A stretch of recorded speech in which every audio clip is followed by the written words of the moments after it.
உங்க மக்களே ஃபிட்னஸ் மற்றும் தினமும் ஒரு திருக்குறள் சேலஞ்ச் சீரிஸில் இன்னைக்கு டே 11 காலைல ஏஞ்சோடனே 3 முட்டை போட்டு அது மேலே 2 பிரெட் ஸ்லைஸ் வச்சுட்டு கொஞ்சம் சிக்கன் போட்டு ஒரு சிக்கன் பிரெட் ஆம்லெட் மாதிரி ப்ரீ ஒர்க் அவுட்டுக்கு சாப்பிட்டாச்சு. இப்படியே வண்டி எடுத்துட்டு அப்படியே ஜிம்முக்கு வந்தாச்சு. இன்னைக்கு தரமான ஒரு பேக் ஒர்க் அவுட் தான். வாங்க ஒர்க் அவுட் கூட சேர்ந்து இன்னைக்கான திருக்குறள் பார்ப்போம். அதுக்கு முன்னாடி நான் அந்த சேலஞ்ச் ஆரம்பிச்சு இதற்கும் நான் 10 திருக்குறள் சொல்லியிருக்கேன். அதாவது முதல் அதிகாரம் முடிச்சிருக்கேன், கடவுள் வாழ்த்து. இப்போ நம்ம 2வது அதிகாரம் போகிறோம். அது என்னன்னு பார்த்தீங்கன்னா வான் சிறப்பு, வானத்தோட சிறப்பை பற்றினது தான் இந்த அதிகாரம். வாங்க பார்க்கலாம். வானின்று உலகம் வழங்கி வருதலால் தான் அமிழ்தம் என்றுணரப் பாற்று. இந்த குறள்ல என்ன சொல்ல வராங்கன்னு பார்த்தீங்கன்னா, வானத்திலேருந்து பெய்கிற இந்த மழை தண்ணி இருக்கிறதுனால தான் இந்த உலகமே இருக்கு. இது ஏங்கிட்டு இருக்கு இன்னமும். இந்த மழை தண்ணி இல்லைன்னா உலகமே இருக்காது அப்படின்னு சொல்ல வராங்க. அதுவும் இல்லாமல் இந்த மழை தண்ணியை எது கூட ஒப்பிடுறாங்கன்னா, கடவுள் குடிக்கிற அமிர்தத்துக்கு நிகராக இதை ஒப்பிட்டு சொல்கிறாங்க.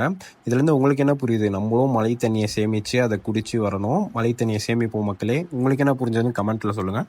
தரமான ஒரு பேக் ஒர்க் அவுட் முடிச்சுட்டு வீட்டுக்கு வந்துட்டு அப்படியே தயிர் சாதத்திலே கொஞ்சம் சியா சீட்ஸ் போட்டு ஊறுக்காய் வச்சு சாப்பிட்டு, அப்புறம் மதியானமாக பார்த்தீங்கன்னா நம்ம லெமன் ரைஸ் கூட கொஞ்சம் சிக்கன் வச்சு சாப்பிட்டு பெங்களூர் டேஸ் படம் பார்க்க ஆரம்பிச்சிட்டோம். நம்ம பெங்களூர் போகிறோன்னு அப்படியே ஒரு ஃபிஷ் ஆயிலில் போட்டு நைட்டுக்காக அம்மா கடை பக்கத்தில் இருக்க ஃபிட் லைஃப்பில் போயிட்டு ஒரு ட்ரெஸ்ஸும் ஒன்று செலக்ட் பண்ணி வச்சேன். அப்படியே நம்ம நாய் நண்பர்களோட கொஞ்சம் நேரம் விளையாட்டு அப்புறம் வீட்டுக்கு பார்த்தா அப்பா நமக்காக கொஞ்சம் திங்ஸ்லாம் வாங்கிட்டு வந்தாரு. நம்ம பெங்களூர் போகிறோன்னு அப்புறம் நைட்டுக்காக 4 முட்டை 2 சப்பாத்தி சாப்பிட்டு இன்னைக்கு டே என் பண்ணிக்கிற மக்களே. நாளைக்கு ஒன்றும் திருக்குறளை சந்திப்போம்.